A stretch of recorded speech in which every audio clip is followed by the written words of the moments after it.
ស្របតាមការអភិវឌ្ឍរីកចម្រើនលើគ្រប់វិស័យរបស់ប្រទេសកម្ពុជានិងឆ្លើយតបតាមតម្រូវការរបស់ប្រជាពលរដ្ឋបច្ចុប្បន្ននេះផ្លូវក្រាលគ្រូក្រហមជនបទចំនួន5ខ្សែ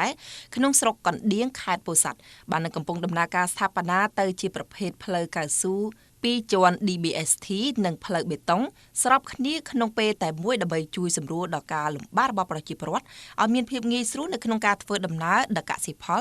និងសិស្សានុសិស្សទៅសាលារៀនជាដើមក្នុងឱកាសចុះពិនិត្យវឌ្ឍនភាពសាងសង់ផ្លូវទាំង5ខ្សែនេះលោកធីមសុធារាប្រធានមន្ត្រីអភិវឌ្ឍជនបទខេត្តពោធិ៍សាត់បានឲ្យដឹងថាផ្លូវកៅស៊ូ DBST ទាំង5ខ្សែនៅក្នុងស្រុកកណ្ដៀងដែលកំពុងស្ថាបនាក្នុងពេលនេះសរុបមានប្រវែងជិត30គីឡូម៉ែត្រដោយមានសំណង់លូមូល44កន្លែងលូប្រអប់12កន្លែងនិងស្ពានបេតុងរឹងមាំ1កន្លែង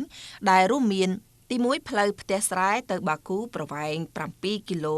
615ម៉ែត្រទី2ផ្លូវស្ថានីយ៍ទៅធ្លោកទៅបឹងចកប្រវែង11គីឡូ300ម៉ែត្រទី3ផ្លូវវត្តព្រះធាតុទៅភូមិថ្មីប្រវែង3គីឡូ200ម៉ែត្រ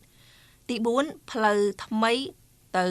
ធ្លីអំពិលប្រវែង2គីឡូម៉ែត្រទី5ផ្លូវបន្ទាយត្រោកទៅកំពង់សម្បួរប្រវែង4គីឡូ100ម៉ែត្រ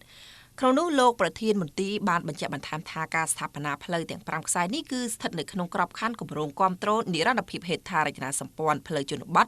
ដើម្បីទីផ្សារកសិករនិងពាណិជ្ជនីយកម្មកសិកម្មសម្បត្តិនៃក្រសួងអភិវឌ្ឍជនបទហើយត្រូវបានធ្វើពី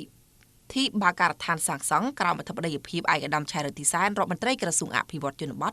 កាលពីថ្ងៃទី12ខែវិច្ឆិកាឆ្នាំ2025កន្លងទៅ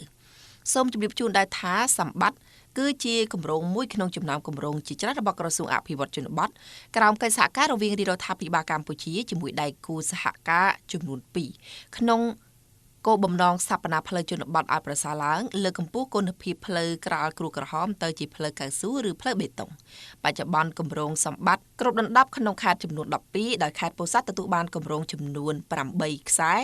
ប្រវែងសរុប51170ម៉ែត្រក្នុងនោះស្រុកតាឡូសានជ័យទទួលបានផ្លូវ1ខ្សែស្ថាបនារួចរាល់ក្នុងជំហានទី1ស្រុកវាវែងទទួលបាន2ខ្សែកំពុងស្ថាបនានិងស្រុកកណ្ដៀងទទួលបានចំនួន5ខ្សែកំពុងស្ថាបនា